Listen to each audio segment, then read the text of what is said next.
ನಮಸ್ತೆ ಸ್ನೇಹಿತರೆ, ಇವತ್ತು ನಾವು ಪ್ರಥಮ BA ಇತಿಹಾಸದಲ್ಲಿ ತುಂಬಾ ಮುಖ್ಯವಾಗಿರುವಂಥ ಪ್ರಶ್ನೆಯನ್ನು ನೋಡುವ. ಹಾಗೆ ರಿಕ್ವೆಸ್ಟ್ ಮಾಡಿರುವಂತಹ ವಿಡಿಯೋ ಇತಿಹಾಸವನ್ನು ತಿಳಿಸ್ಕೊಡಿ ಅಂತ ಹೇಳಿದ್ದೀರಾ. ಈ ಇತಿಹಾಸದಲ್ಲಿ ಓದಲೇಬೇಕಾಗಿರುವಂತಹ ಪ್ರಶ್ನೆಗಳ ವಿವರಣೆಯನ್ನು ನಾವು ತಿಳ್ಕೊಳ್ತಾ ಹೋಗುವ. ಇವತ್ತು ಸಂಪೂರ್ಣವಾಗಿ ನಾವು ಪ್ರಥಮ BA ಇತಿಹಾಸದ ಬಗ್ಗೆ ತಿಳ್ಕೊಳ್ಳುವ. ನಾನು ಹೇಳಿರುವಂತಹ ಪ್ರತಿಯೊಂದು ಪ್ರಶ್ನೆಯೂ ಕೂಡ ತುಂಬಾ ಇಂಪಾರ್ಟೆಂಟ್ ಆಗಿರುವಂತಹ ಪ್ರಶ್ನೆಗಳು ಸ್ನೇಹಿತರೆ. ಇದು ಯಾವುದೂ ಕೂಡ ನಾನೇ ಆಗಿ ಹೇಳಿರುವಂಥದ್ದಲ್ಲ. ಹಳೆಯ ಪ್ರಶ್ನೆ ಪತ್ರಿಕೆಯಲ್ಲಿ ಬಂದಿರುವಂತಹ ರಿಪೀಟ್ ಆಗಿ ಬಂದಿರುವಂತಹ ಪ್ರಶ್ನೆಗಳನ್ನಷ್ಟೇ ನಾನು ನಿಮಗೆ ತಿಳಿಸ್ಕೊಡ್ತಾ ಇರುವಂಥದ್ದು. ಈ ಇತಿಹಾಸ ಆಗಿರ್ಬೋದು ಅಥವಾ ರಾಜ್ಯಶಾಸ್ತ್ರ ಯಾವುದೇ ವಿಷಯ ಆಗಿರ್ಬೋದು, ನೀವು ಹಳೆಯ ಪ್ರಶ್ನೆ ಪತ್ರಿಕೆಗಳನ್ನು ನೋಡಿದರೆ ಪುನಃ ರಿಪೀಟ್ ಆಗಿರುವಂತಹ ಪ್ರಶ್ನೆಗಳೇ ಬಂದಿರುವಂಥದ್ದು. ಆದ್ದರಿಂದ ಕೆಲವೊಂದು ಪ್ರಶ್ನೋತ್ತರಗಳನ್ನು ನಾವು ಸ್ಕಿಪ್ ಮಾಡಲೇಬಾರ್ದು. ಅವುಗಳನ್ನೆಲ್ಲ ಓದ್ಕೊಂಡು ಹೋಗಬೇಕು. ಅರ್ಥ ಮಾಡಿಕೊಂಡು ಓದ್ಕೊಳ್ಳಿ, ಅವಾಗ ಯಾವಾಗಲೂ ಅದು ನೆನಪಲ್ಲಿರ್ತದೆ. ಇವತ್ತು ಇತಿಹಾಸ ಪಾಠದಲ್ಲಿ ನಾವು ಬ್ಲಾಕ್ 4ಕ್ಕೆ ಬನ್ನಿ. ಬ್ಲಾಕ್ 4ರಲ್ಲಿ ಅಲ್ಲಾವುದ್ದೀನ್ ಖಿಲ್ಜಿಯ ಸುಧಾರಣೆಗಳು ತುಂಬಾ ಮುಖ್ಯವಾಗಿರುವಂಥದ್ದು. ಮೊಹಮ್ಮದ್ ಬಿನ್ ತುಘಲಕನ ಆಡಳಿತಗಳು ಕೂಡ ತುಂಬಾ ಇಂಪಾರ್ಟೆಂಟ್. ಹಾಗೆ ಫಿರೋಜ್ ಶಾ ತುಘಲಕಿನ ಆಡಳಿತ ಕೂಡ ತುಂಬಾ ಇಂಪಾರ್ಟೆಂಟ್ ಆಗಿರುವಂಥದ್ದು ಮತ್ತು ಹಳೆಯ ಪ್ರಶ್ನೆ ಪತ್ರಿಕೆಯಲ್ಲಿ ಬಂದಿರುವಂತಹ ಪ್ರಶ್ನೆಗಳು. ನೀವು 2022ರ ಪ್ರಶ್ನೆ ಪತ್ರಿಕೆಯನ್ನು ನೋಡಿದಾಗ ಇದರಲ್ಲಿ 15 ಅಂಕಕ್ಕೆ ಬಂದಿರುವಂತಹ ಒಂದು ಪ್ರಶ್ನೆ, ಫಿರೋಜ್ ಶಾ ತುಘಲಕ್ನ ಆಡಳಿತ ಸುಧಾರಣೆಗಳು. ಇದು ಫಿರೋಜ್ ಶಾ ತುಘಲಕ್ನ ಆಡಳಿತ ಸುಧಾರಣೆಗಳು, ಮೊಹಮ್ಮದ್ ಖಿಲ್ಜಿ, ಆ 3 ಜನರ ಒಂದು ಆಡಳಿತಗಳನ್ನು ಕೇಳಿಯೇ ಕೇಳುವಂತಹ ಪ್ರಶ್ನೆ. ಒಬ್ಬರದ್ದು ಅಲ್ಲಾವುದ್ದೀನ್ ಖಿಲ್ಜಿ ಅವರ ಆಡಳಿತ ಸುಧಾರಣೆ, ಮೊಹಮ್ಮದ್ ಬಿನ್ ತುಘಲಕ್ ಅವರ ಆಡಳಿತ ಸುಧಾರಣೆ, ಫಿರೋಜ್ ಶಾ ತುಘಲಕ್ನ ಆಡಳಿತ ಸುಧಾರಣೆ. ಈ 3 ಪ್ರಶ್ನೆಯೂ ಕೂಡ ಒಂದಲ್ಲ ಒಂದು ಪ್ರಶ್ನೆಯನ್ನು ಅವರು ಕೊಟ್ಟೇ ಕೊಡ್ತಾರೆ. ನೀವು ಬೇರೆ ಬೇರೆ ಪ್ರಶ್ನೆ ಪತ್ರಿಕೆಗಳನ್ನು ನೋಡಿದರೆ ಅದರಲ್ಲಿ ಗೊತ್ತಾಗ್ತದೆ. ಇದು ನೋಡಿ, 2023ರ ಪ್ರಶ್ನೆ ಪತ್ರಿಕೆಯನ್ನು ನಾನು ನಿಮಗೆ ತೋರಿಸ್ತೇನೆ. ಅದರಲ್ಲಿ 15 ಅಂಕಕ್ಕೆ ಬಂದಿರುವಂಥ ಪ್ರಶ್ನೆ, ಮೊಹಮ್ಮದ್ ಬಿನ್ ತುಘಲಕ್ನ ವ್ಯಕ್ತಿತ್ವ, ಅಂದರೆ ಅದು ಅವರ ಆಡಳಿತ ಕ್ರಮಗಳು, ಅವರ ಜೀವನ ರೀತಿ ಎಲ್ಲವನ್ನು ಕೂಡ ನಾವು ಬರೀಬೇಕಾಗ್ತದೆ. ಇದರಲ್ಲಿ ಮೊಹಮ್ಮದ್ ಬಿನ್ ತುಘಲಕ್ ವ್ಯಕ್ತಿತ್ವ ಕೇಳಿದ್ದಾರೆ. ಅದು 2023ರಲ್ಲಿ. ನೋಡಿ, 2022ರ ಪ್ರಶ್ನೆ ಪತ್ರಿಕೆಯಲ್ಲಿ ಯಾರ ಬಗ್ಗೆ ಕೇಳಿದ್ದಾರೆ? ಫಿರೋಜ್ ಶಾ ತುಘಲಕ್ನ ಆಡಳಿತ ಸುಧಾರಣೆಗಳನ್ನು ಕೇಳಿದ್ದಾರೆ. ಹಾಗೆ 2023ರಲ್ಲಿ ಏನು ಮಾಡಿದ್ದಾರೆ ಅಂದರೆ, ಅವರು ಮೊಹಮ್ಮದ್ ಬಿನ್ ತುಘಲಕ್ನ ಆಡಳಿತ ಕ್ರಮಗಳನ್ನು ಕೇಳಿದ್ದಾರೆ. ಹಾಗೆ ಅಲ್ಲಾವುದ್ದೀನ್ ಖಿಲ್ಜಿ ಆಡಳಿತ ಸುಧಾರಣೆಗಳನ್ನು ಕೇಳ್ತಾರೆ. ಈ 3 ಕೂಡ ತುಂಬಾ ಮುಖ್ಯವಾಗಿರೋದ್ರಿಂದ ನೀವು ಈ ಇತಿಹಾಸದಲ್ಲಿ ಈ 3 ವಿಷಯಗಳನ್ನು ಸರಿಯಾಗಿ ಅವರು ಹೇಳಿರುವಂತಹ ಒಂದು ಜೀವನ ಶೈಲಿ ಇರ್ಬೋದು, ಅವರ ಆಡಳಿತ ಕ್ರಮಗಳಿರ್ಬೋದು, ಅವರು ಯಾವ ರೀತಿಯ ಒಂದು ಸುಧಾರಣೆಗಳನ್ನೆಲ್ಲ ಮಾಡಿದ್ದಾರೆ, ಅದನ್ನೆಲ್ಲ ನಾವು ಓದ್ಕೊಳ್ಳೇಬೇಕು ಸ್ನೇಹಿತರೆ. ಬಿಟ್ಟು ಬಿಡಬೇಡಿ, ಸ್ಕಿಪ್ ಮಾಡಬೇಡಿ. ಆ 3 ವಿಷಯಗಳು, ಆ 3 ಪ್ರಶ್ನೆಯನ್ನು ಸರಿಯಾಗಿ ಕಲಿತುಕೊಳ್ಳಿ. ಇದರಲ್ಲಿ ಯಾವುದಾದ್ರೂ ಒಂದು ಪ್ರಶ್ನೆಯನ್ನಾದರೂ ಅವರು ಕೊಡುವಂತಹ ಪ್ರಶ್ನೆ. ಇವತ್ತು ನಾವು ಫಿರೋಜ್ ಶಾ ತುಘಲಕ್ನ ಆಡಳಿತ ಸುಧಾರಣೆಗಳನ್ನು ತಿಳ್ಕೊಳ್ಳುವ. 285 ಪುಟ ಸಂಖ್ಯೆ ತೆಗೀರಿ.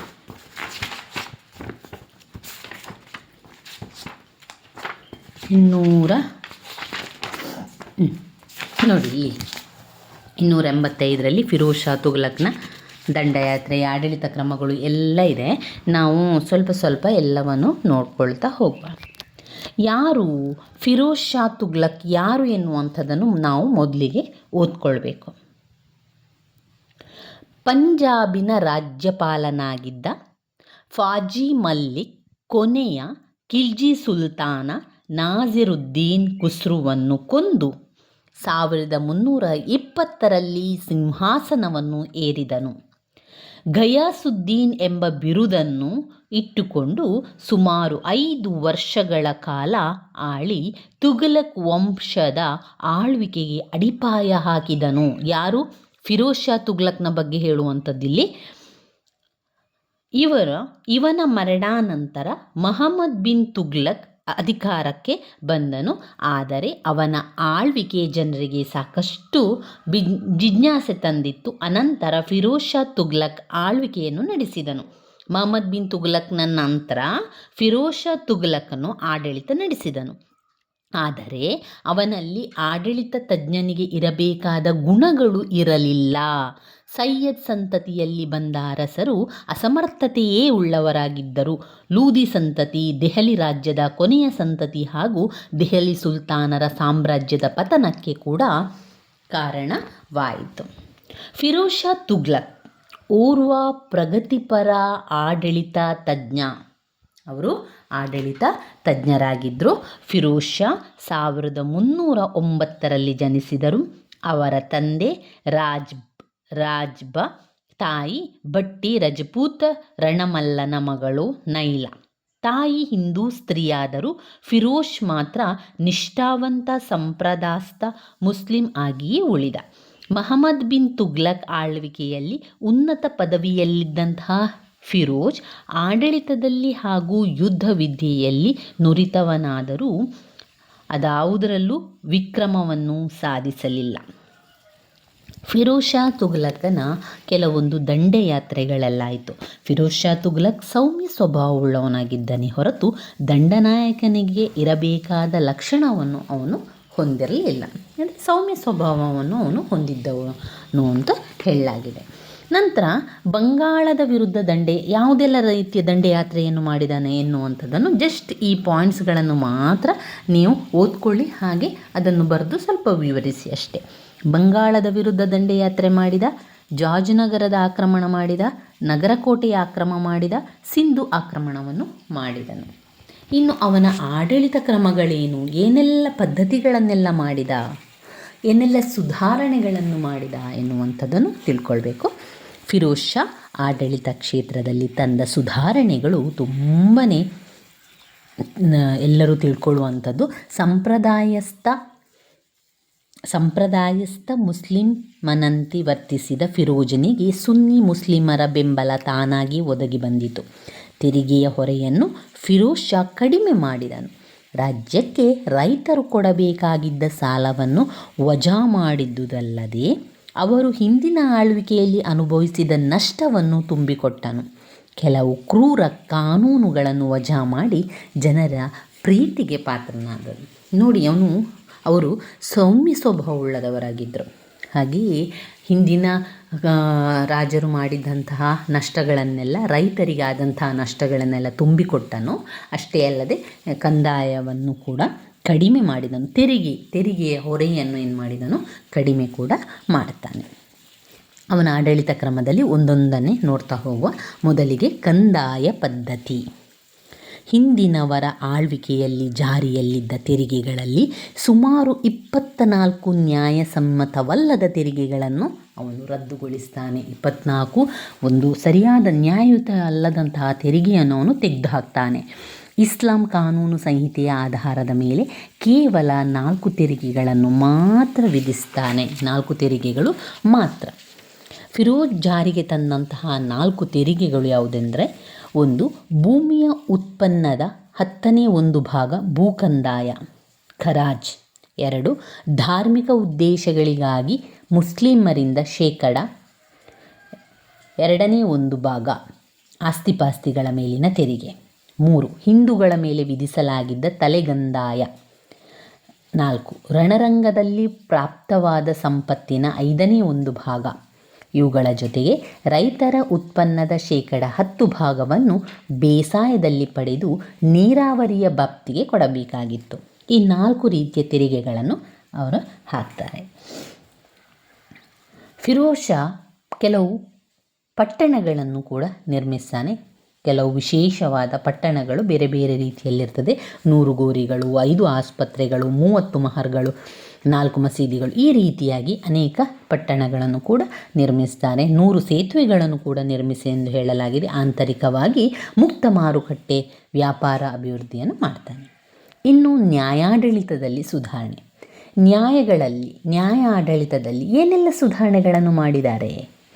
ಕ್ರೂರ ಶಿಕ್ಷೆ ಎಲ್ಲ ಇತ್ತು. ಆ ಕ್ರೂರ ಶಿಕ್ಷೆಗಳನ್ನು ರದ್ದುಗೊಳಿಸಿದ ಫಿರೋಜ್ ಶಾ ಸಾಧಾರಣ ಶಿಕ್ಷೆಗಳನ್ನು ಜಾರಿಗೆ ತರ್ತಾನೆ. ನ್ಯಾಯ ವಿತರಣೆಗೆ ಕುರಾನಿನ ತತ್ವಗಳನ್ನು ಅನುಸರಿಸತೊಡಗಿದನು. ಮ್ಯಾರಿಯೇಜ್ ಬ್ಯೂರೋ ಎಂಬ ಇಲಾಖೆಯನ್ನು ಸ್ಥಾಪಿಸಿ ಆ ಮೂಲಕ ಬಡವರಾದ ಅವಿವಾಹಿತ ಮಹಿಳೆಯರಿಗೆ, ಅನಾಥರಿಗೆ ಮತ್ತು ವಿಧವೆಯರಿಗೆ, ಜೀವನಾಸರಿಗೆ ಸಹಾಯ ಮಾಡ್ತಾ ಇದ್ದ. ನಿರುದ್ಯೋಗ ಇಲಾಖೆ ಸ್ಥಾಪಿತವಾಗಿದ್ದು, ನಿರುದ್ಯೋಗಿಗಳಿಗೆ ಉದ್ಯೋಗ ಕಾರ್ಯದಲ್ಲಿ ತತ್ಪರವಾಗಿದ್ದಾಗ ದೆಹಲಿಯ ಕೋತ್ವಾಲ ಅದರ ಮೇಲ್ವಿಚಾರಕನಾಗಿದ್ದನು. ನಂತರ ಸೈನ್ಯವನ್ನು ಕೂಡ ಸುಧಾರಣೆಗಳನ್ನು ಮಾಡ್ತಾ ಹೋಗ್ತಾನೆ. ಏನೆಲ್ಲ ಸುಧಾರಣೆಗಳನ್ನು ಮಾಡ್ತಾನೆ? ಫಿರೋಜ್ ಶಾ ತುಘಲಕ್ನ ಸೈನ್ಯ 2 ಲಕ್ಷ ಸೈನಿಕರನ್ನು ಒಳಗೊಂಡಿತ್ತು. ಎಷ್ಟು? 2 ಲಕ್ಷ ಸೈನಿಕರು. ಅದರಲ್ಲಿ 8,000 ಅಶ್ವರೋಹಿಗಳಿದ್ದರು. ಸೈನಿಕನಿಗೆ ವೇತನ ಬದಲು ಜಾಗೀರುಗಳಿದ್ದವು. ತಾತ್ಕಾಲಿಕ ಸೈನ್ಯ ಸೇವೆ ಸಲ್ಲಿಸುತ್ತಿದ್ದವರಿಗೆ ಕದನದಲ್ಲಿ ಕೊಳ್ಳೆ ಹೊಡೆದ ಸಂಪತ್ತಿನಲ್ಲಿ ಭಾಗವಿದ್ದಿತು. ಈ ವಂಶ ಪಾರಂಪರ್ಯ ಪದ್ಧತಿಯಿಂದಾಗಿ ಸೇನೆಯಲ್ಲಿ ಹೊಸಬರಿಗೆ ಬಡ್ತಿಗಳು ದೊರಕುವ ಅವಕಾಶವಿರಲಿಲ್ಲ. ಇದು ಫಿರೋಜ್ ಶಾನ ಕಾಲದ ಸೈನ್ಯ ವ್ಯವಸ್ಥೆಯಲ್ಲಿದ್ದ ಒಂದು ದೊಡ್ಡ ನ್ಯೂನ್ಯತೆ ಕೂಡ ಆಗಿತ್ತು. ಅಂದರೆ ಹೊಸಬರು ಸೇರುವಂಥ ಅವಕಾಶ ಇಲ್ಲ, ವಂಶ ಪಾರಂಪರ್ಯವಾಗಿ ಬರುವಂಥದ್ದು. ಸೈನ್ಯದ ದಾಖಲು ಕಚೇರಿಯಲ್ಲಿ ನಡೆಯುತ್ತಿದ್ದಂತಹ ಮೋಸವನ್ನು ಯಶಸ್ವಿಯಾಗಿ ತೊಡೆದು ಹಾಕಿದನು. ಫಿರೋಜ್ ಶಾನ ಸೈನ್ಯಾಧಿಕಾರಿ ಮಲ್ಲಿಕ್ ರಜ್ ಸೈನಿಕರಿಗೆ ಅಗತ್ಯ ಅನುಕೂಲಗಳನ್ನು ಮಾತ್ರ ಒದಗಿಸಲಾಗಿದ್ದು, ಸುಲ್ತಾನ ಸೈನಿಕರ ಬಗ್ಗೆ ಅನುಕಂಪ ಉಳ್ಳವನಾಗಿದ್ದನು. ಸೈನಿಕರ ಬಗ್ಗೆ ಅನುಕಂಪ ಕೂಡ ಅವರಿಗೆ ಇತ್ತು. ಯುದ್ಧ ಖೈದಿಗಳನ್ನು ಗುಲಾಮರನ್ನಾಗಿ ಮಾಡಿಕೊಳ್ಳಲಾಗುತ್ತಿತ್ತು. ಡಾಕ್ಟರ್ ಎಲ್ ಶ್ರೀವಾಸ್ತವ ಅವರ ಪ್ರಕಾರ ಸುಲ್ತಾನನ ಆಸ್ಥಾನದಲ್ಲಿ ಒಟ್ಟು 1,80,000 ಗುಲಾಮರಿದ್ದರು. ಅವರಲ್ಲಿ 40,000 ಸುಲ್ತಾನನ ಆಸ್ಥಾನದಲ್ಲಿ ಅಂಗರಕ್ಷಕರಾಗಿದ್ದರು. 12,000 ಕುಶಲಕರ್ಮಿಗಳಾಗಿದ್ದರು. ಅವರಲ್ಲಿ ಕೆಲವರಿಗೆ ಶಿಕ್ಷಣ, ಉದ್ಯೋಗ ಒದಗಿಸಲಾಗಿತ್ತು.